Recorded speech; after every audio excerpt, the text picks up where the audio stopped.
But there are only 9 It's participants. yeah, at the moment. So I thought we should wait for another 5 minutes maybe before we start.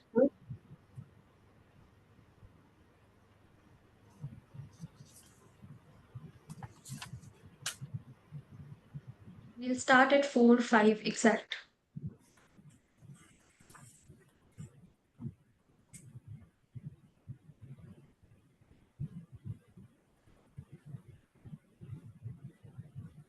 And are you live streaming or something, or it is only recorded, We are recording the same but and not an live edited, streaming? not live streaming, an edited version would be uploaded on the YouTube later.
It's already 5 minutes past the time we had decided to begin, so we may now start with the webinar. Good afternoon, everyone. It gives me great pleasure to welcome you all to today's webinar on circular economy and waste management, being organized by Policy Perspectives Foundation with the support of Oil India Limited as part of its Swachhata Awareness Campaign under Swachhata Pakhwara 2025. We may definitely discuss why this session matters because this is a subject that has been widely discussed, and a lot of us think that we quite know about the subject as well. So, waste management has become one of the most pressing environmental challenges of our times. While many of us follow and we believe that we are following the right practices in disposing of our waste, maybe the environmental lens often tells a very different story. So, circular economy that's is going to be discussed in the webinar today. is a principle that urges us to go beyond disposal, to reduce, to reuse, and regenerate. Today, we will delve into what needs to change, what's missing, and how policy, technology, and citizen awareness can align to build sustainable systems. We are fortunate to have with us a panel of highly respected experts who have worked at the forefront of waste management, environmental policy, and sustainable industry practices.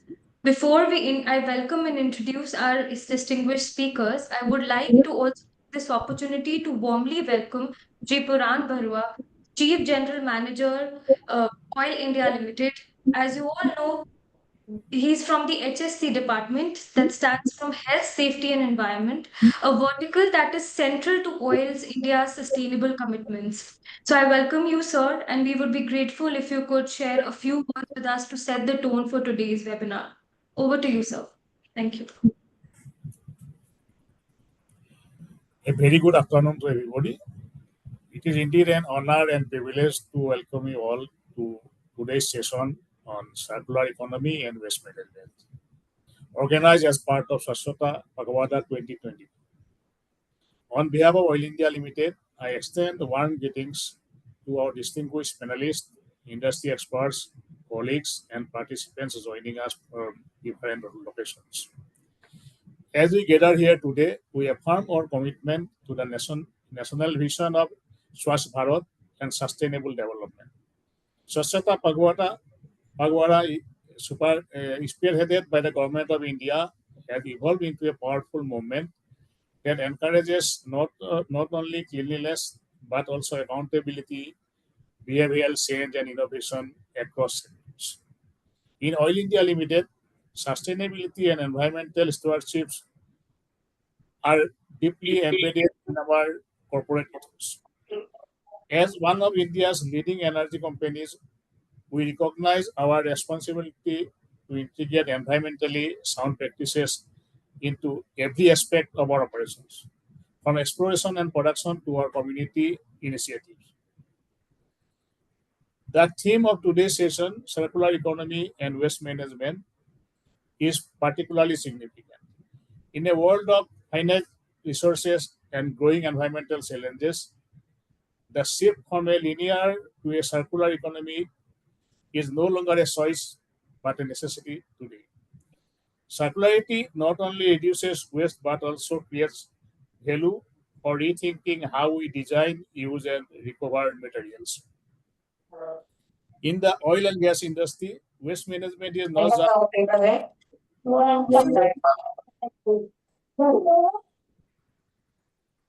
in oil and gas industry, waste management is not just about compliance. It is about innovation. Finding ways to recycle, reuse, and reduce our environmental footprint. Today's discussion will delve into actionable strategies, success stories, and cross-sectorial learnings that can accelerate our journey towards a cleaner and more resilient future.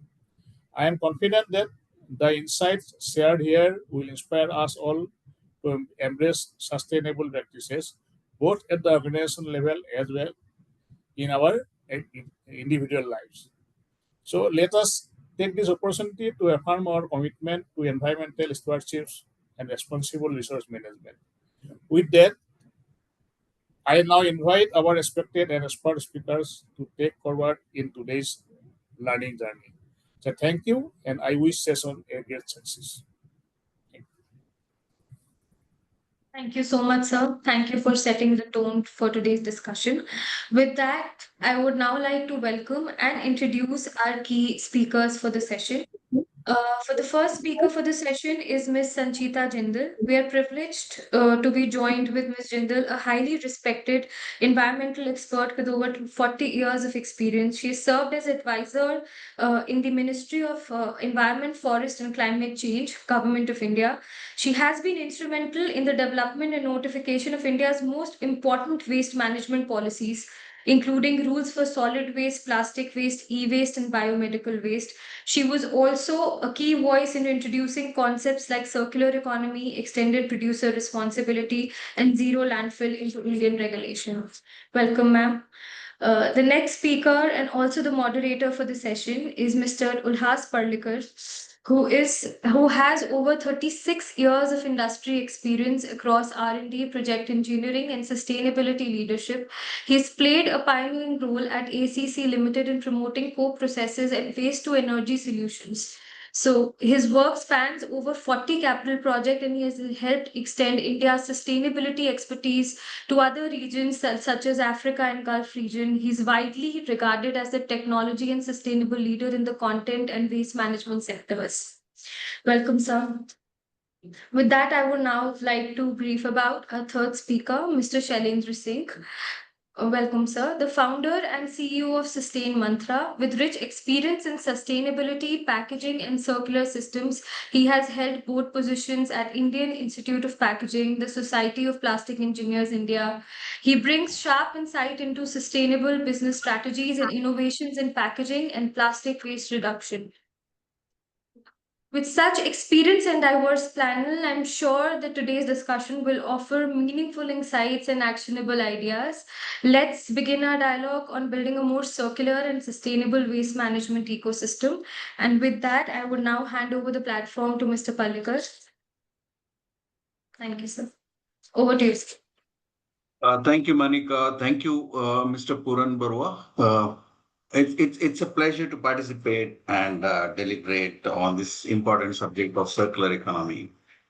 I would like to, dwell more. The topic has been opened up and this tone has been set. So I would like to request Ms. Sanchita Jindal to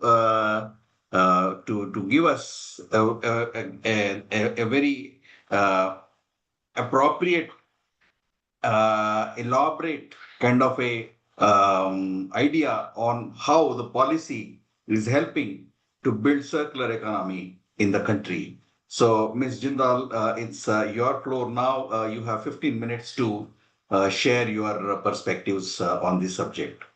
You're welcome. Thank you, Ms. Jindal. Okay. Thank you, Dr. Parlikar. And thanks, Mr. Puran Barwa and Policy Perspective for inviting me for this such an important subject. Without going into the too much of introductory, I would like to go directly to my presentation. And let me just share my presentation.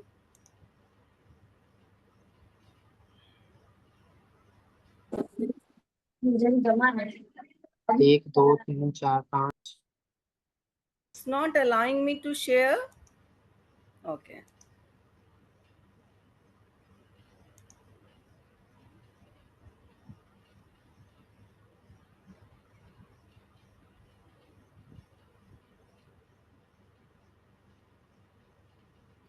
Can you see my presentation?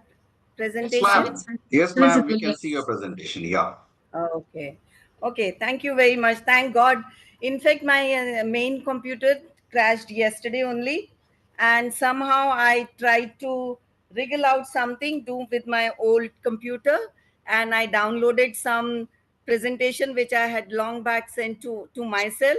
And in that did some jugglery, and then I'm able to. Otherwise, I had in the morning, I had said to Kanika that I won't be able to join for this. So thank God it's saved now. So thank you very much. And to begin with, I would like to start that my statement that all environmental problems are associated with our consumption patterns. I hope everyone agrees with that. Hello? Yes, Yeah, ma'am. can You're you hear audible. me? Yes, ma'am. Yeah, I'm audible. Yes. Yes, you Okay. are. Yes, you are. Please Yeah, go ahead. okay. Thank you. So with this, I would like to bring to you the data of the Earth Overshoot Day. You must be knowing, all of you, we are all know that what is Earth Shoot Day. And you know that now every year, the Earth Shoot Day is progressing. And this year it is in July only, it is over. All the resources of whatever we need, we consume, it's getting over by June or July normally. So you can see that whatever the earth can regenerate, how much we are more consuming, it just because of our whatever our needs and for our there. So there is one saying that unless we know the magnitude, we cannot solve the problem.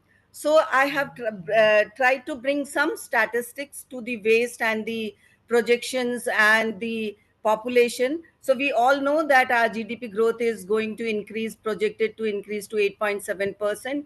Manufacturing rate is going to be projected to 7%. Most important of this is the population, which will be 1.7 billion by 2031 and 3.5 billion by 2025. And the half of it will be urban population. Material requirement is increasing exponentially by from 8 to 9 billion million tons to 25 billion tons in 2025. Waste generation, presently it is 62 million tons, which is again we have not a what you call complete data, but we had been taking 62 million tons waste generation as such, and which is going to increase to 450 million tons per annum by 2025. And land required to dispose of this kind of waste would be 66,000 hectares every year. So you can imagine how precious land would be required if we do not do anything about the waste. And our government's target of 5 trillion economy by 2025, which we already, that is why we are increasing the manufacturing, everything. And materials, as you can see, this is the Niti Aayog's projections that how the material requirement is going to increase exponentially. So you can see that more material means naturally more waste. We are consuming more and we will be having more and more waste. I tried to give the various sources and various kind of waste, which normally in the normal parlance in the ministry we treat as solid waste, plastic waste, e-waste, hazardous waste, various kinds of waste, which need not be elaborated here. And this is the bifurcation basically of the waste generation. That is, out of whatever we are generating, it is 79% is municipal solid waste, and 20 to 20 in the almost 12% has now is the plastic waste out of our main waste we generate. These are just few pictures which I have taken around in Noida and somewhere here and there, the kind of the state of our country in the as we go in regarding the waste.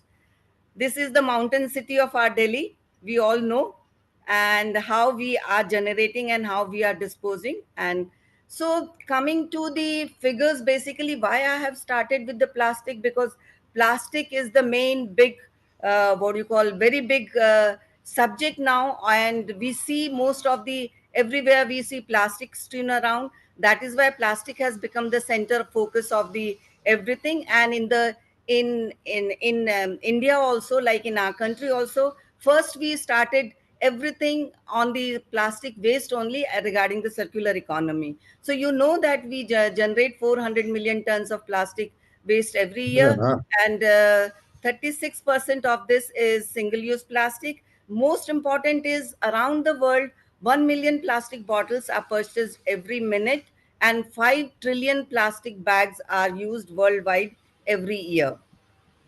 How much waste do we generate in our country?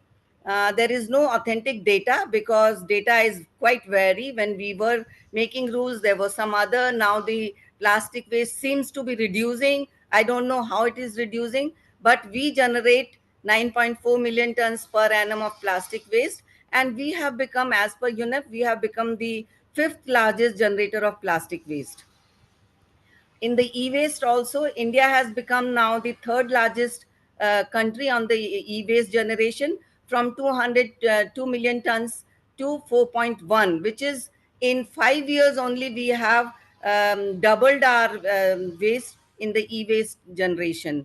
And officially 1.01 million metric tons. Again, I say the data, I don't know. Data is quite vary in our country. Authenticity of data is really, really questionable.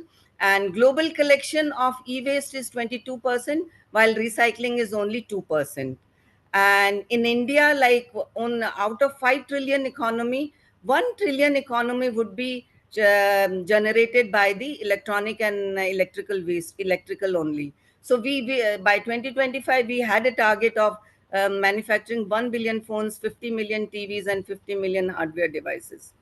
You all know that how much importance was given to e-waste management when during the G7 leaders, when all the 7 leaders' faces were made out of e-waste this thing.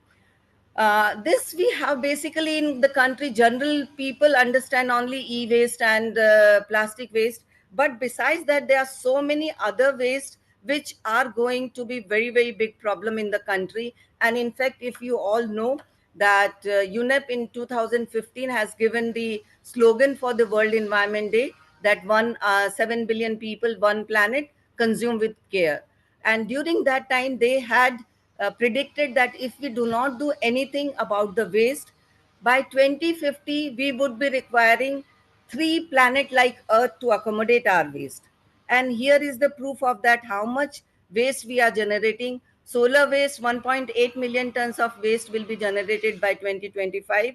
And it is said that if you put the solar panel waste by line, we can reach from here to moon. This much waste we will be having in our country soon, because now the first cycle of all those solar panel have exhausted, and soon we will be having so much solar waste. Battery waste, we all know, so much battery waste we generate, 5 to 6 lakhs tons of lead acid batteries. By EV, we will be having 1 million used lithium ion batteries, and global recycling rate is only 5%.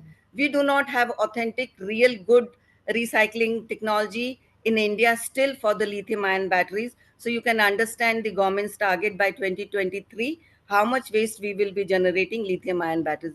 Besides this, tire waste, we know 1,75,000 tires are discarded every day in India, and so much is imported. Textiles waste, again, this is a big, big problem in our country. 3% by weight of our household bin is textile waste. Auto waste, again, you know, the government has passed the order, although in Delhi they have taken out for the 15 days, 15 years discarding policy.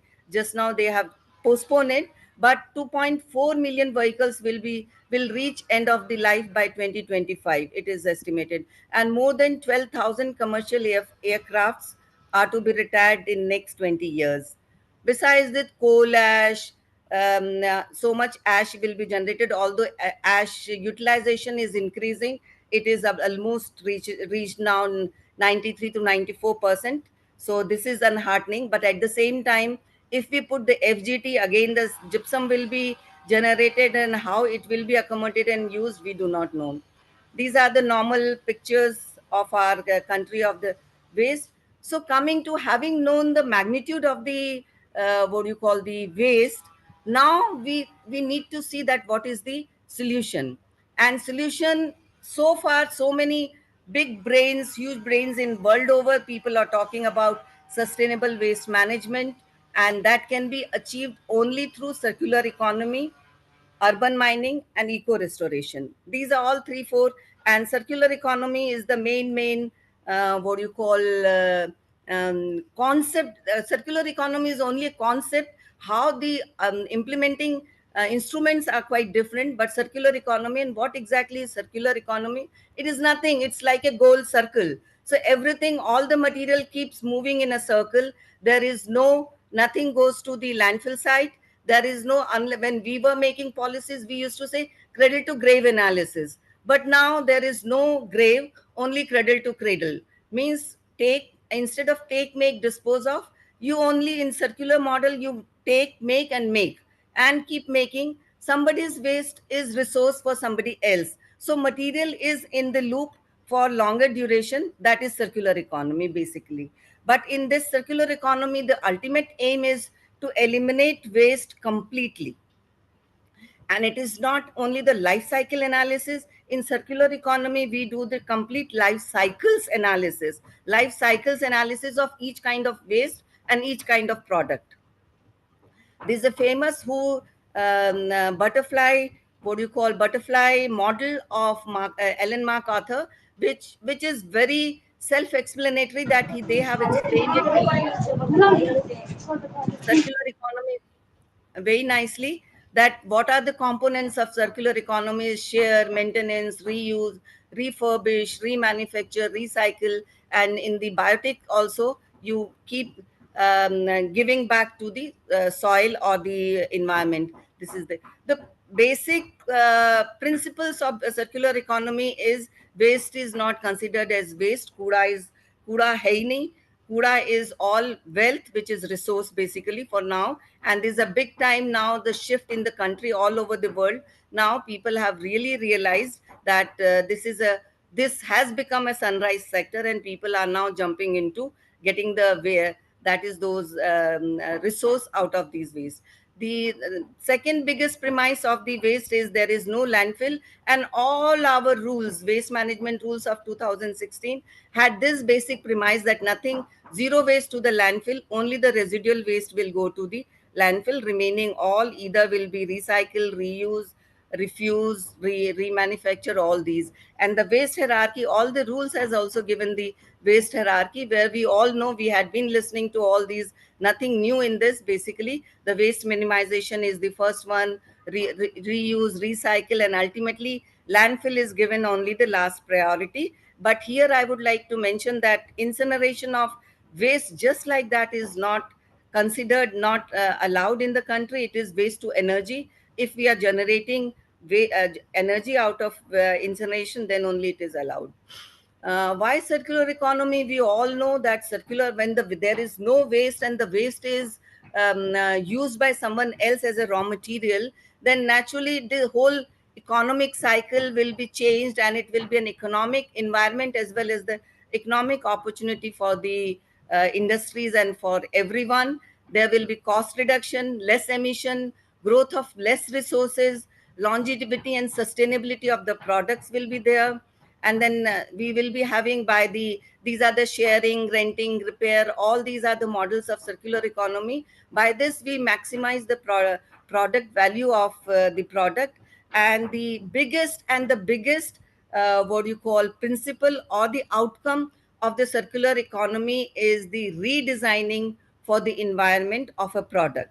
So when redesigning means redesigning for the environment, making it more reusable, recyclable, or sustainably disposable, and it reduces the existing resource constraints.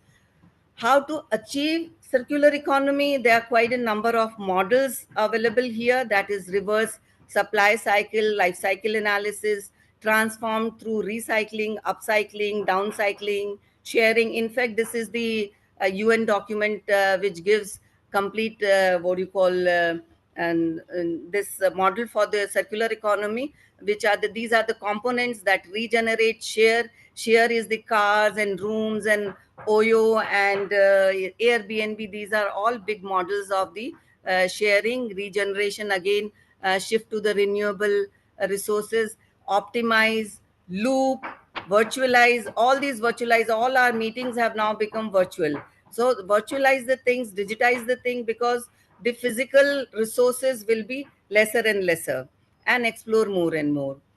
Alan Mark author had done a study for the India, and they have found that the only four ways they had considered, that the construction and demolition, food and agriculture, mobility and vehicles, manufacturing, and they have found that 14 lakh crores, that is 218 billion US dollars, can be saved by 2023 if we adopt to the circular model of the material production and waste. And 40 lakh crores, that is 624 billion dollars, can be saved by 2025 2050. And the greenhouse gases would be emission would be lowered by 23% by 2030, and 44% by 2050 if we adopt the circular model. And virgin material consumption would reduce to 24 by 2030. There's so much waste value unlocking in the plastic, which is going to waste. So globally only 14% plastic is collected and recycled. So this is, and 95% of whatever plastic, it is one time plastic, one time use. So it is quite a big what do you call value unlocking if we collect the plastic and recycle it properly. FICCI has done a study, and their report suggests $500 billion worth of economy value can be unlocked through circular economy. And by plastic also, they have done that 14 lakhs jobs can be created out of plastic waste recycling which can be $200 billion opportunity. Now coming to the actions taken, like in India, like we know that we are all, India is also signatory to the UN SDG goals, and 17 goals we have to achieve by 2030. And each one of these 17 goals has indirectly or directly waste component into it. So, and we are doing quite a good job of these sustainable, what do you call, achieving the sustainable goals. So this is also various missions have been created in the government, and they are taking the forward of these SDG goals. Now, supportive policies and implement circular economy is the main what do you call initiative taken by the government, and for that EPR has come out as the main instrument for circular economy. And you all must be knowing that what is EPR, which is extended producer's responsibility, where the produce responsibility of the waste or the product which is introduced into the environment is extended. Earlier it used to be the responsibility of the government or the municipal bodies, but it is not no more. It is the responsibility of the producer, and beyond its manufacturing gate till the end of the life, producer is responsible for its product till the for the post consumer waste also. And ultimately EPR is again what do you call based on the polluter pays principle, means whosoever is polluting, he has to pay. So it is taken that producers are introducing the product in the environment, and it is they are basically responsible for their product. And the implementation of EPR in world over, it can be many countries still have voluntary, but we have chosen to be mandatory requirement of EPR, and in which the buyback, take back scheme, collect back, collection targets have been given in the rules. Reverse logistic means the way the product goes, it comes back the same way. Deposit refund scheme, which is again a scheme. Now also you all must be knowing that when you go to buy AC or fridges, they deposit some money for for recycling. When you go and give back your waste, they will give back, and the rules say that they will give back that money with the interest. So this is the deposit refund scheme, which is also picking up in the country. And ultimately this is recycling, and finally it is disposal, which is end of the life, which I'll come little later. And the products under Jindal madam, you may EPR. like to conclude, please. Okay, how much time? I didn't know, in fact, how much time. It's 2 minutes. 2 minutes No, more. no, like, okay. So anyway, so the products are here, and world over, the you must be knowing green dot scheme, which is going world over for the. I will skip and the few of the regulations which are which encompasses the EPR. These are the few regulations which the government has started, and these are the government initiatives. And these are the all I have listed, that how many products are now under EPR, and these are all. And this is the crux of the circular economy initiatives in our country, because this is the first in the plastic. You can see that here the collection targets have been given, recycling obligations are there, recycled content the people have to use. Now the manufacturers have to use the recycled content in their product, and they have to reuse also their packaging. These are the CPCB has come out with the portals for all these products, and this is some of the screenshots of the. I would just skip. This is for the e-waste management. This is again a big, very good. World over, such kind of portal is not available. Although there are teething problems in the in this what do you call portal, but still the very nice what do you call initiative has been taken by CPCB. This thing. So in few of the examples of circular economy is making the clothes from the PET bottles, sharing Ola, Uber, redesigning the Carlsberg have redesigned their bottles for Airbnb is again the big initiative for circular economy, and Philips have redesigned their LED leads. Circular in the textile sector also, you must be knowing that denim has started Born Wear program, which you take give back your old jeans and they will give you the new jeans after discount something.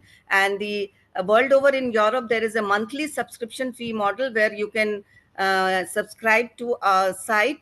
You take some few clothes for this thing, but once the kids are outgrown of those clothes, they can give back, and of the new age they can take the clothes. So this has reduced these textile waste by 70 to 80%.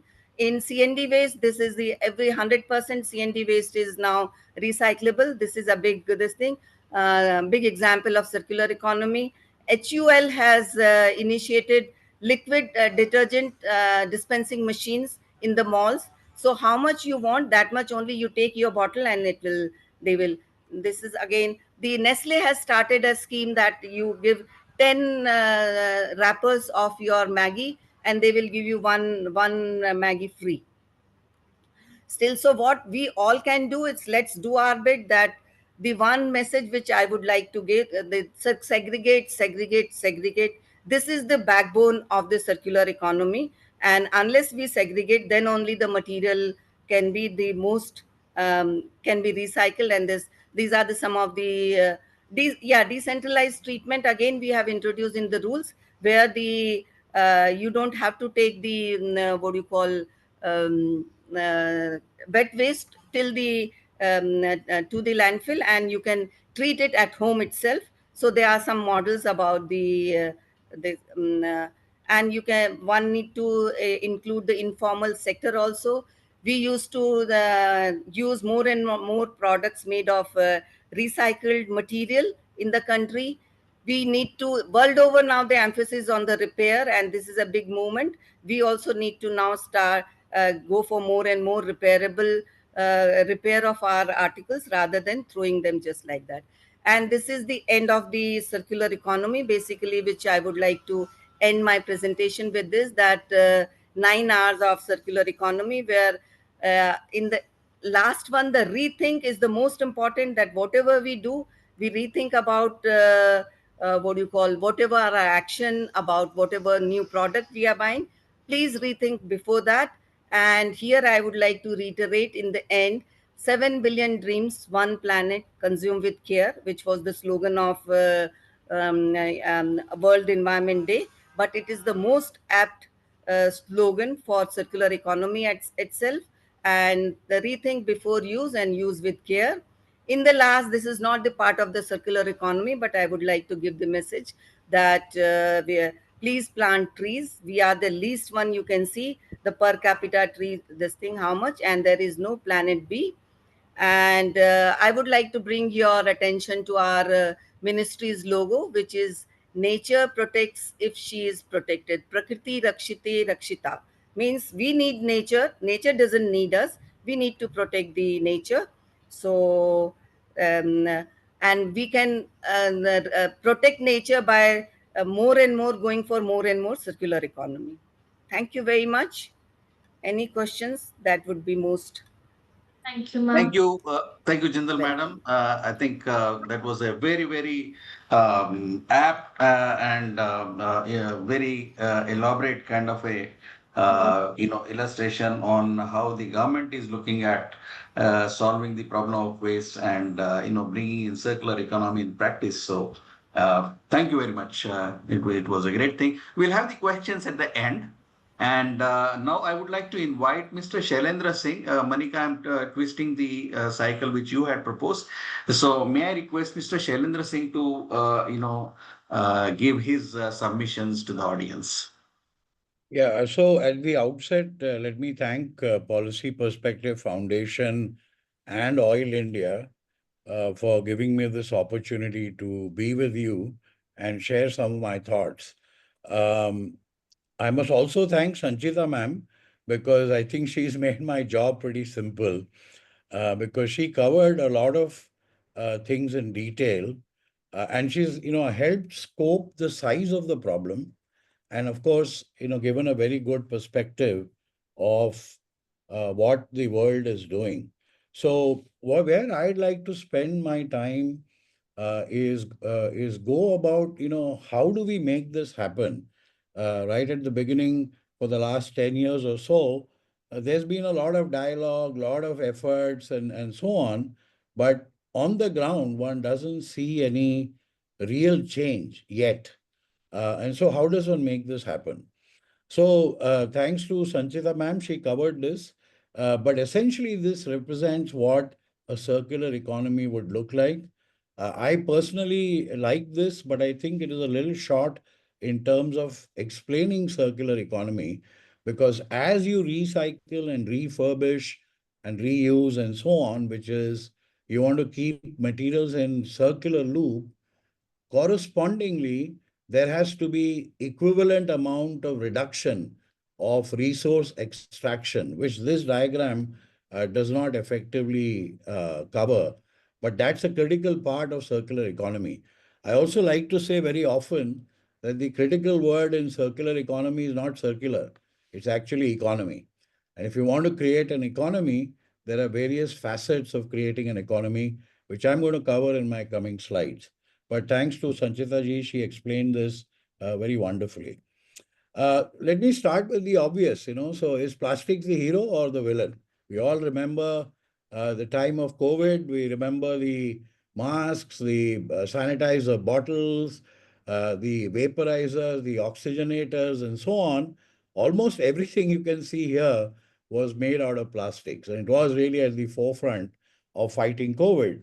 Not just COVID, when there are disaster areas, relief packets are thrown, they're all in plastics, food items, water bottles, and so on.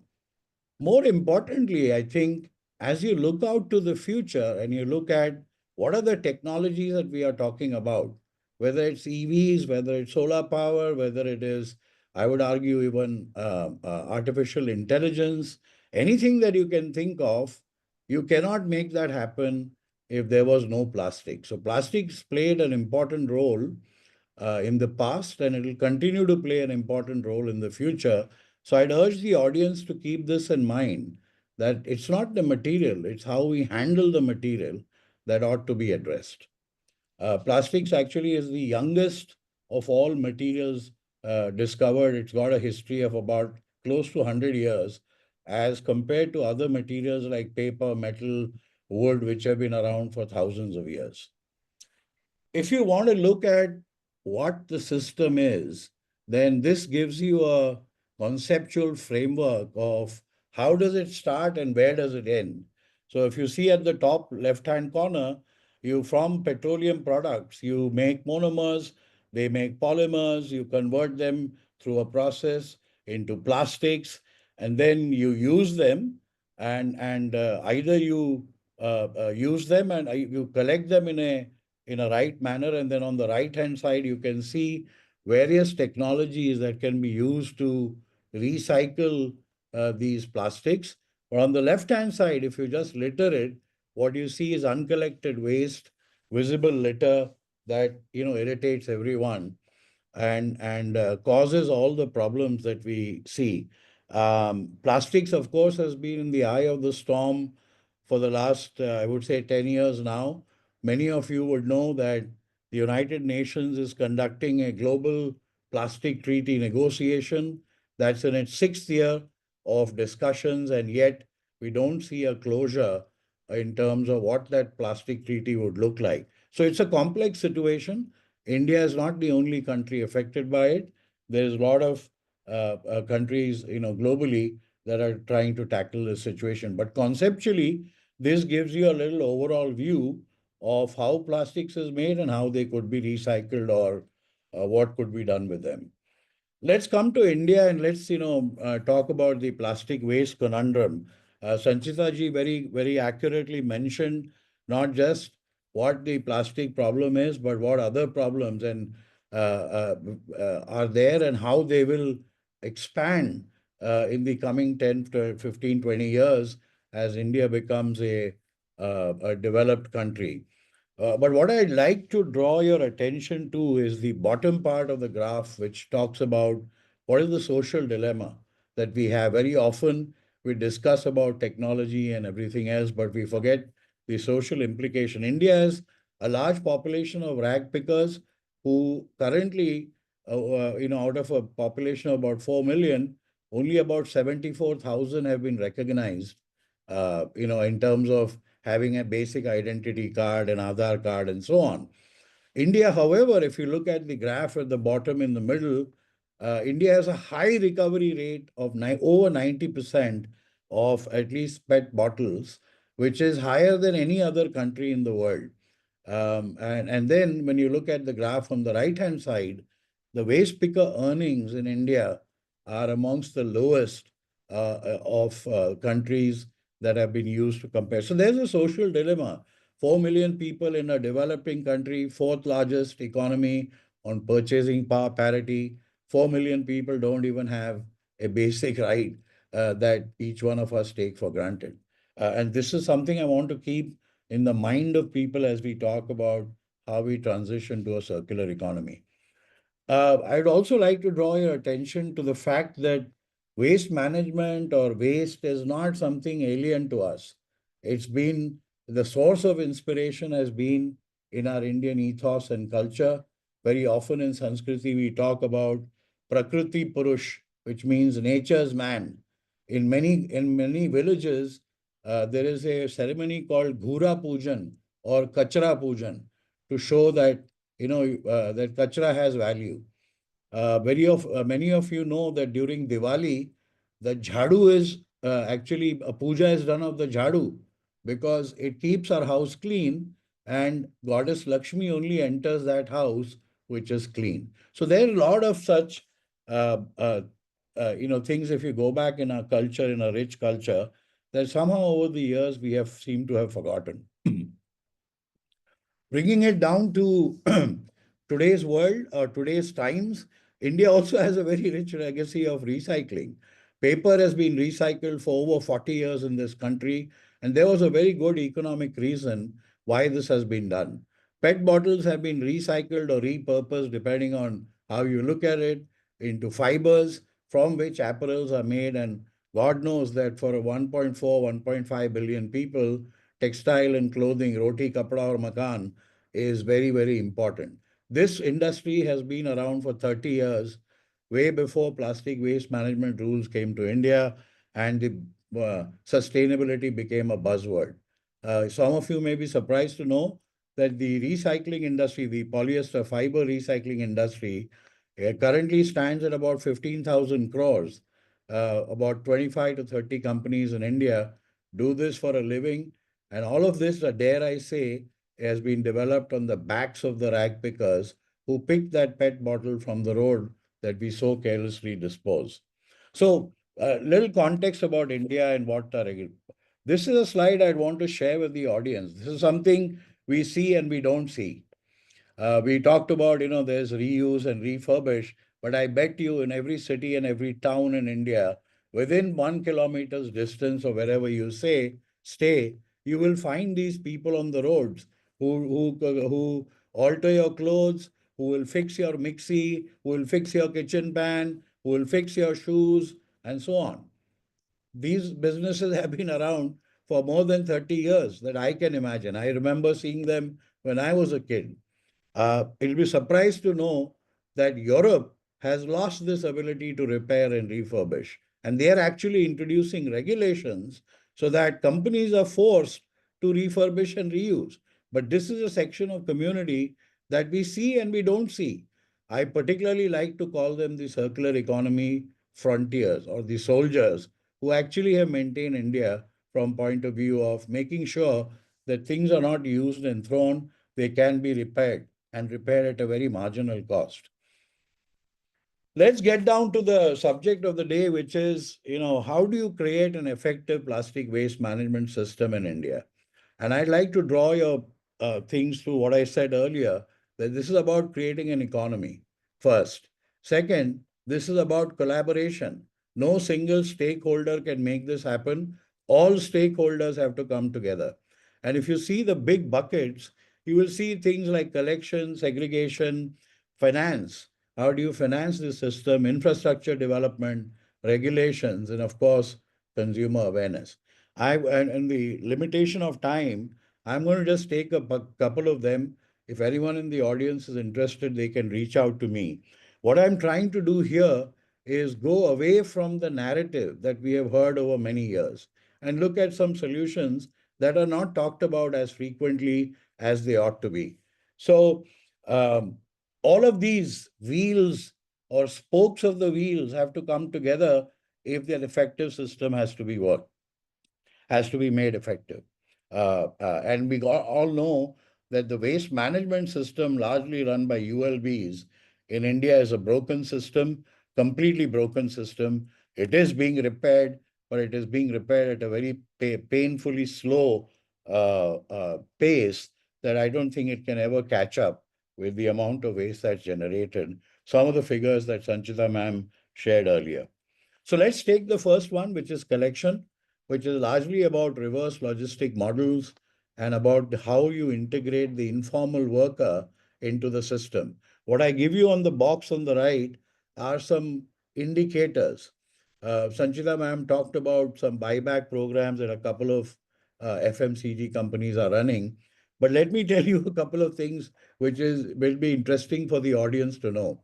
FMCG companies have mastered the art and science of delivering their products to every nook and corner possible in India. Okay, you can go to the remotest village and you will find a panwala with the various products hanging from his little store, which would have products from all of these multinationals. So they have mastered the art. No matter where you are, their product can be delivered. So they have a system in place.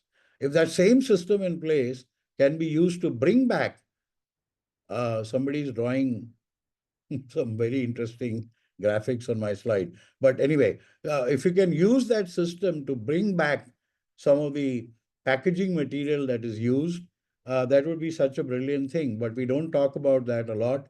That requires collaboration, not just one or two companies doing what they are doing for their own interest, but for companies to come together and collaborate and integrate and use that network to bring those packaging back safely to a place where they can be recycled. The basic principle of circular economy rests on successful collaboration. Let me tell you that human beings for the last 150 to 200 years since industrial revolution have been hardwired to compete. We say collaborate, but we don't really understand the meaning of collaboration. So we have a distance to go on that, and hopefully some of these companies will learn to collaborate. The informal sector can be integrated very effectively into these network systems that if they were developed, and once you apply your mind, you don't have to replicate and create new infrastructure. There's adequate infrastructure which is being underutilized, severely underutilized, to make reverse logistics actually not a problem, but a huge opportunity. Informal workers can be integrated into material recovery facilities, into municipal bodies, and so on. There are many opportunities to do so. The next one is around segregation. It's not just about segregation. The industry also has to work on harmonizing the packaging structures so that they can be recycled. Do you know that for packaging biscuits, there are 7 different types of packaging structure which are used in India, and one could argue whether all 7 of them are really effective and needed, and could that not be done by one harmonized packaging structure that can be collected and can be recycled. Some amount of labeling to promote recycling. Dry and wet waste segregation is the first step. Sanchita ma'am talked about segregate. I totally agree with her. Just to give you an example, in Japan, in a household, waste is segregated into 16 different items. We can't even do it in 2. So there's a lot we can learn to do here. The other one, of course, the technology has been developed that by IR scanning, one can look at the packaging structure and tell you what plastic it is made up of. It's expensive, not yet widely used in India, but as things grow and we become a developed economy, such technologies already exist. It's about I like to conclude. Dr. Smith Singh, you may like to conclude. Yeah, I will. Just give me 5 minutes more. Yeah. I'm going to skip through some of these. Financing used to be a problem, but there are multiple ways of financing these infrastructure systems that were not there 5 years ago, but they are effective today. Similarly, on infrastructure, I'm not going to take this in the interest of time. Effective regulations. This is a critical one. India doesn't lack regulations. There are regulations on plastic waste and waste management 25 years ago. What it lacks is effective implementation of these systems, and there's a lot to be done on that front. It's getting better, but it's not yet at a level where it would be considered as top of the or best in class. Consumer awareness, there are multiple things here, but I'm going to skip this in the interest of time. The last couple of slides, I wanted to leave the audience with some thoughts that don't normally come to these discussions and narratives. But I've been talking about this for 5 years now. What a wonderful thing it would be that whilst you recover plastics from the environment, that you could make products that solve other problems for India. Plastic pollution is not the biggest problem for India. Water stress is a huge problem. How are we going to feed this 1.7 billion people population? Food culture growth is a huge problem. So what if recovered plastics from the environment could be used to make rainwater harvesting system? Can you think about the rainwater harvesting module? You could make that entire module out of plastics, very easily done. Similarly, the vertical farming structures that you see that are not very prevalent, all these panels that you see here, they're all made of plastics. So plastic waste can be turned into a product or into a system that helps address other problems that our country has. Last slide is, we want to unlock the potential of creating social capital in this country. Very often when we talk about transitioning to a circular economy, we forget that there's a concept called just transition. Personally, as a citizen, this is an element that is close to my heart, that 4 million people live the lives of slaves in a country that's supposed to be democracy and the fourth largest economy in the world. This certainly has to change. And therefore, as we build these infrastructures and systems, let's not forget that there's a big opportunity here to create social capital. That is my last slide. Thank you very much. If anyone's interested, you can get in touch with me and I'll be happy to share my thoughts. Thank you. Thank you, Mr. Singh. That was a great thing, great submission of various aspects that promote the circular economy and how these different business models, etc., can be put in place to ensure that circular economy actually prevails. In my submissions, I thought since Ms. Jindal has already covered the policy matters and Mr. Singh has already covered a lot of aspects related to the implementation of the circular economy, I thought let me take few examples where circular economy is making sense.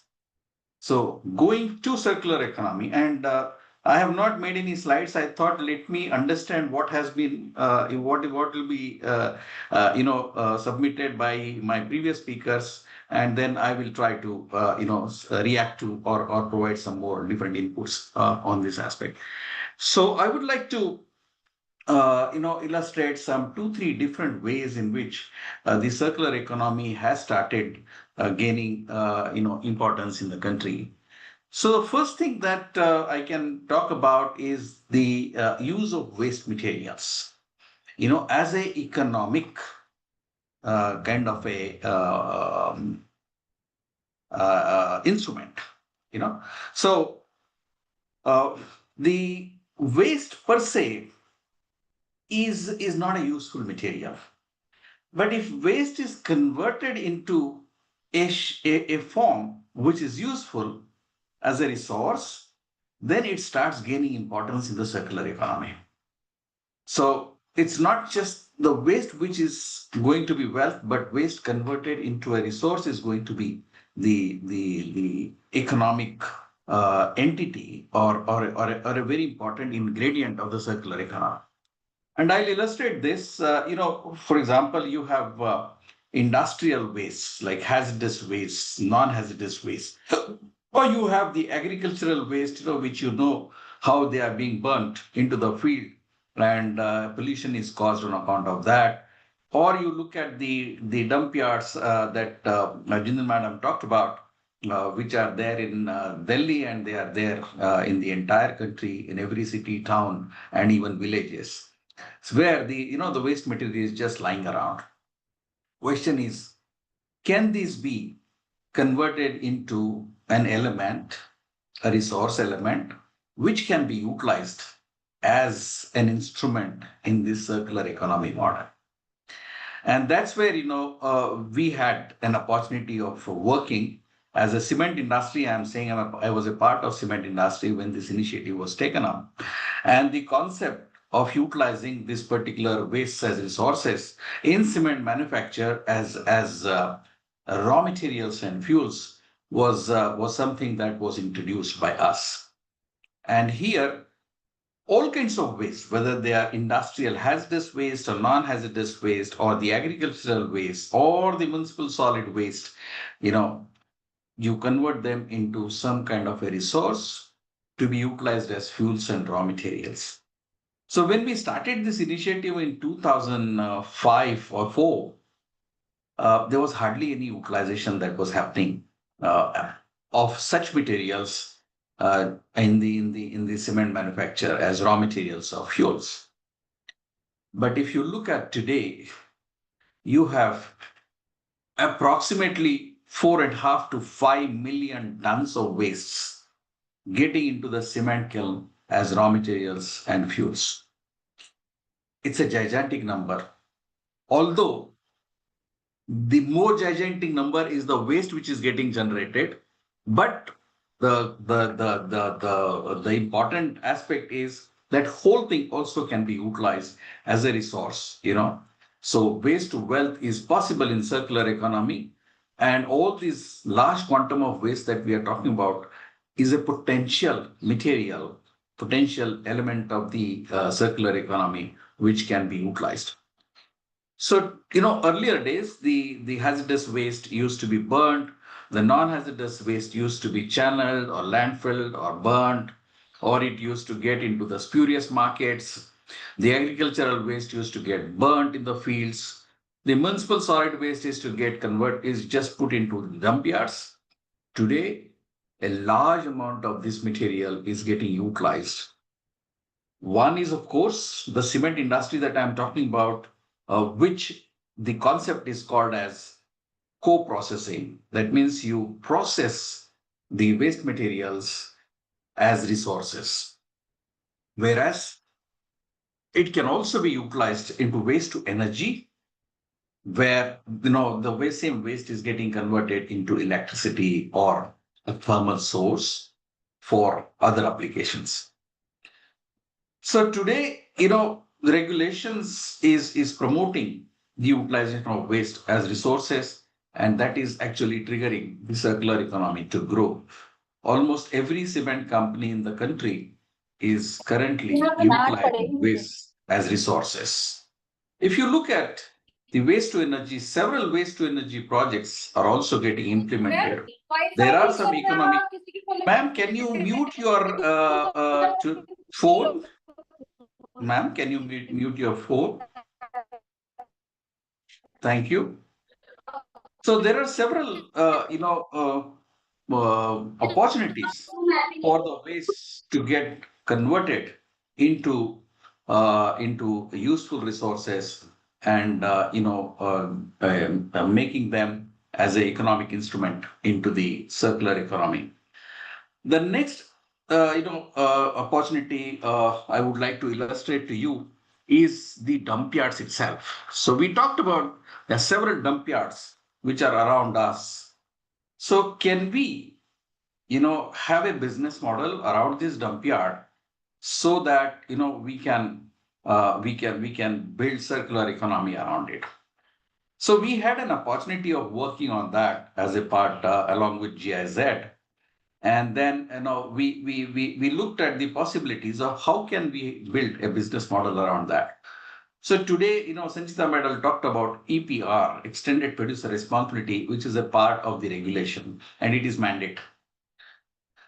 So under this mandate, the producers or the importers or the brands are required to take back the waste that is getting generated from the packaging that they are producing and putting their products into, and then dispose it in an appropriate, sustainable manner.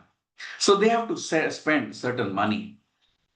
And this packaging then can be, as a end objective, can be recycled by a recycler or can be utilized by the cement industry as a fuel and raw material.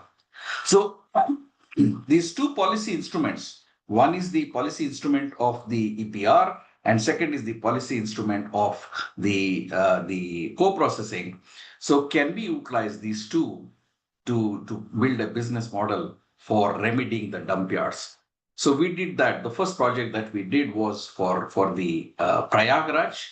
So when the Kumbh was in the offing, so 4 years before that, there was a need that was felt by the Uttar Pradesh government to implement the dump yard remedying of Prayagraj, and then we said this is an opportunity to implement such a model. So we built a business model around that. So wherein the dump yard materials are segregated. The useful materials, the major one, which is the combustible material, is converted into a useful resource called RDF, which is refuse derived fuel. And this refuse derived fuel is sent across to the cement industry for utilizing as a resource, as a fuel. Whereas you had the other aspect of the process where the PIBOs had the obligation to dispose this particular waste. So they contributed to this particular aspect because they have the ready-made material in the dump yard. They just have to support its collection, its segregation, its transportation, etc. And the cement industry was utilizing it as a substitute for the coal. So they were saving the cost of coal, and therefore they were making, that was making a big business sense for the PIBOs, that means the producers, importers, brands, and also to the cement industry. And this particular business model successfully got utilized in remedying the Prayagraj. Now, the same thing is being extended for Varanasi, Lucknow, and several dump yards in the country. So this is the second thing that I thought I should talk about in building circular economy. The third thing, Mr. Sailendra Singh talked about the plastics, the informal sector, and how there are difficulties in implementing the recycling of the plastics. So, in our country, the plastic recycling happens in a very, very informal sector. You have very small recycling hubs and recycling, companies or entities, let me call them, who operate in a small 1 room, 2 room kind of a factory shed, and they produce the granules out of plastic waste after processing them, and then they sell it into the marketplace. Unfortunately, what happens is they are in the informal sector. They don't have much money available with them. Their size of operations are very small. They cannot implement good technology, because of which the kind of product that they produce as granules is of substantially low grade. And these low grade plastics cannot find a good marketplace and good price. And therefore, the entire industry tends to remain as a second level or third level industry. So what we are looking at currently, as I'm a part of MRAI, so Material Recycling Association of India. So MRAI and GIZ, with the support of Ministry, Central Pollution Control Board, we are trying to see how we can do a cluster development approach of building circular economy for the plastic waste recycling industry. And what we are doing is, we are trying to see, can we build a common facility for the segregation, for the cleaning, for the upgrading the quality of this particular material which is produced by this small scale industry. Can we have common effluent treatment facility? Can we have common incineration facility to deal with the waste management or the environment management aspects of the entire industry? And in this way, we will be we are working towards building this cluster development approach, whereby the product produced out of this material would be substantially good in quality, which will fetch a much better price to the product. And this better priced material would then, give this industry much better, economic status, and will also give good price to their product, etc., etc. So I thought it will be good idea to share some of these, business models and approaches which are being put in place for building circular economy for the benefit of the audience. So I don't want to take more time. We have already, crossed the time which was given to us. So, I would like to now open up the floor for discussion. Some questions that we may have. Manika, do we have some 4-5 minutes for this particular question answer session? Certain questions in the chat box, while Dr. Shailendra has already answered some of it, but if you both would also like to answer, so I can read out the questions for you. Please go ahead. Yeah. So one of the question is, can artificial intelligence or blockchain play a meaningful role in ensuring transparent and traceable waste management system? Dr. Shailendra has already responded. If any of you would like to add something I to think it. if it is already responded, I think we should go ahead with the next Yeah, one. he has couple No, of. in fact, blockchain on this thing is coming in a big way in making everything transparent. So now you can, in the plastic waste and the electronic waste, every waste, they are introducing this so that the waste can be traced back, that from where it originated. Exactly. So In this is now reverse. going to be a big time future application of blockchain into the waste management also. What structural or economic reforms are needed to make informal waste pickers key players in the circular economy? Ma'am, anything would you would like to add on that? Yeah, in fact, rules already say that they have to be made as a formal, all the informal, what do you call, informal sector, or the so-called, people still keep calling them rack pickers, but we refuse to call them as rack pickers. These are waste pickers, and to waste pickers to be into the mainstream line. So the rules have provided that all the NGOs and municipal bodies, they have to bring them into the mainstream, and they will be provided the identity card and health insurance and their medical insurance, To protective, formalize personal their protective. So these, and the formalize the their existence. So all the basically and they will be a big time helpful in the collecting the waste. Then there's another question. How do we ensure that circular economy transitions are inclusive? It's just similar to the previous question, and do not displace vulnerable communities dependent on the current waste ecosystem. It's again about the formal sector only. So I think that answer that you've said also is valid for this one.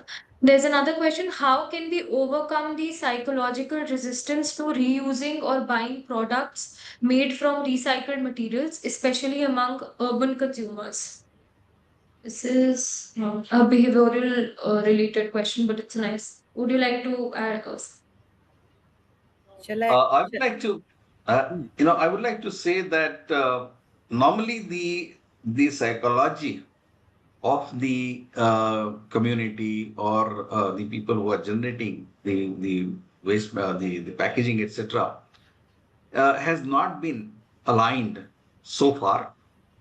But the regulation is providing opportunity for their utilization. Like Madam was saying, there's a mandate that 20%, 30% of the virgin material is to be replaced with the recycled material.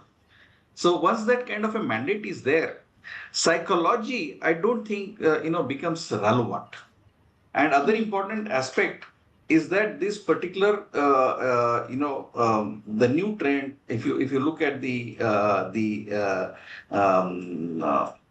society is also aware that there are issues of the virgin material. If you do not actually replace them, we have the GHG issues, we have other environmental issues. So the society also is, I think, quite aligned to having the circular economy in place. So I think things will move in the right direction. Yeah, I just I can wanted add to. here one more thing. Sorry. Yeah, please go ahead, Shailendra. No, Shailendra, please. please go ahead. No, Sanchita, you first, please. No, please, you after Okay. you. All right. So, just very quick observations. One, we are already using recycled products, so you may not be aware, but the t-shirts you make probably Yeah. has a recycled fiber in it. Okay. Second, many of you would have read that the PET bottles, the ones you use for Bisleri and you use water and soda and all that. Now companies are making bottles which are 100% made from recycled PET. Now, I must tell the audience that the requirements for the recyclate to pass the tests that are suitable for food contact is as high, if not more, than what is used for virgin PET. Okay, so there is no risk of contamination or so on. Many in packaging materials, when there are multi-layered packaging, the packaging layer that is not in touch with food directly already has recycled content in it. Many of you drive cars, and you may not know, but for the last 20 years, for the plastic products that are used in cars, use of plastic recyclers is a very set old tradition. Where I think the psychology comes in play is when you're eating or drinking something or applying a shampoo on your hair which is made from a rPET bottle or made from a recycled product, where you think, oh, this may harm me or somehow may be wrong. In the case of the last comment I want to make is, in the case of plastics, when plastic doors were introduced, plastic was seen as a cheap product, and so they were not aesthetically designed, but technology has moved a lot in terms of providing various aesthetical designs and so on, that now plastic doors, water tanks, etc., are pretty normal. Ma'am, anything you would like to add on Yeah. this? Yeah. I was almost about to say the same. Oh, sorry. There's somebody on the upper floor. Yeah, I was about to say the same thing on the, like, now he said that the behavioral change, like what is the behavioral change they want when they see our prime minister wearing a jacket made of PET, out of PET bottles. So what is the behavioral change? More than that, they need assurance that, and nowadays beautiful products are made out of recycled materials, both maybe plastic, and this, what do you call, the recent Olympic games in Japan. They had given the gold medals Right. made taken out of, extracted out of the e-waste. So what Yes. exactly behavioral change or behavioral acceptance the person is talking about?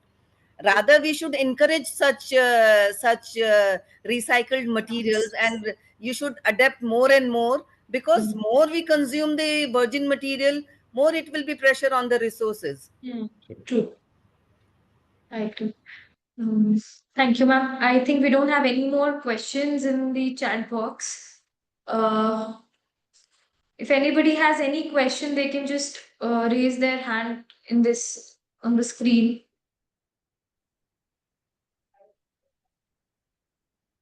I think we are done with all the questions then. Mr. Parlaka, would you like to say something before I conclude the program? I think in the interest of the time, I wouldn't like to say more, but one important thing is that Both Ms. Jindal and Mr. Shailendra Singh added a lot of, I would say, wisdom to the into the minds of the audience. Various aspects related to policy and the implementation of circular economy has been done by them. The giganticity of the problem is in front of us, and there is need that things are taken in the right perspective, and the society starts getting aligned to the solutions which are important from the sustainability point of view. Segregate that Madam talked about is the mantra, because only when you segregate that the solutions for the waste are there. Otherwise, the solutions are not there, That's and the the very society. first step. Yes, the As society has to get aligned to that, and the policies are shaping up in an appropriate manner. I'm sure there's a bright future for the recycle industry to prevail in the country. Thank you thank so you much, so much, Manika. sir. Just one Thank you so last much. thing. With that, yeah. One So, last thing. I'd uh, like to thank Manika for bestowing a PhD degree to me today. She addressed me as Dr. Shailendra Singh. I'm not doctor.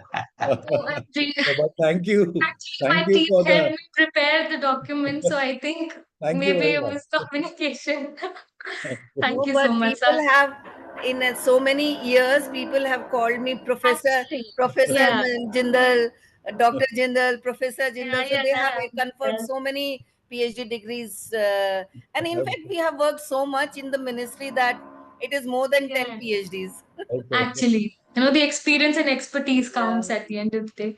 Right. So thank you so much. Thank you to all our speakers and participants for joining us today. Special thanks to Mr. Barua for his opening remarks. Today's session on circular economy and waste management was not just informative, but very thought-provoking for all of us. The insights that were presented by our esteemed speakers brought clarity on where we currently stand and where we need to head as a society, very particularly. The projections that were shared by Ms. Sanchita Jindal were truly eye-openers. Her compelling graphics and in-depth explanation of existing policies helped us understand both the scale of the problem and the framework already in place. Mr. Shailendra Singh's emphasis on repair and refurbishing and his thought-provoking framing of refurbishers as the frontiers of the circular economy has brought fresh perspective to the webinar. His articulation of just transition and how we must integrate the informal workers and reverse logistics into the broader sustainability vision was both practical and inspiring. Mr. Ulhas Parlikar concluded the session beautifully by sharing best practices and successful models that are already in action across the country, offering us a real world lens into what works and what is scalable. With that, I now request Shri Sanjay Sinha, Treasurer, Policy Perspectives Foundation, to kindly deliver the vote of thanks and formally close the program. Over to you, sir.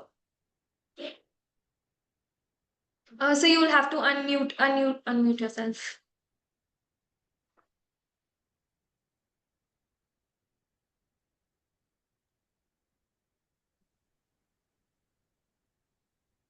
I hope I am audible now. Yes, sir, you're audible. So thank you for attending this webinar on circular economy and waste management organized by the Policy Perspectives Foundation in collaboration with Oil India Limited. Our main speakers were Ms. Sanchita Jindal, former advisor, Ministry of Environment and Forest, Mr. Shailendra Singh, founder of Sustain Mantra, and Mr. Ulhas Parlikar, Mumbai-based expert on waste management and circular economy. He very kindly also acted as the moderator of this webinar. Today's session was really important as it brought to attention the urgent need for sustainable waste management practices and help deepen our understanding of how the principles of circular economy can be effectively applied in our daily lives. This is particularly important as you can see in around us. I live in Gurgaon, for example. I find the dumps of solid wastes only increasing by the day instead of decreasing. I am reminded of the example of Indore, where it has been very successfully handled. How, if they have been able to do it, I'm sure other cities, given the will, they can also do it. We live in, I particularly live in Gurgaon. It's fashionably said the Millennium City, and yet you find the solid wastes increasing by the day. On behalf of Policy Perspectives Foundation, I extend our heartfelt gratitude to all the three main speakers, Ms. Sanchita Jindal, Mr. Shailendra Singh, and Mr. Ulhas Parlikar. I am also very grateful to Sri Puran Barua, the Chief General Manager of Oil India Limited, for finding time to attend the function and for his opening remarks. May I take this opportunity to thank the entire All India team for partnering with the Policy Perspectives Foundation in taking this important initiative under the Swachhata Pakhwada 2025. Finally, I would like to thank all the participants of this webinar for being with us, patiently going through the various proceedings. And in the end, I wish you a very good evening and thank you. Thank you, sir. Thank you, everyone.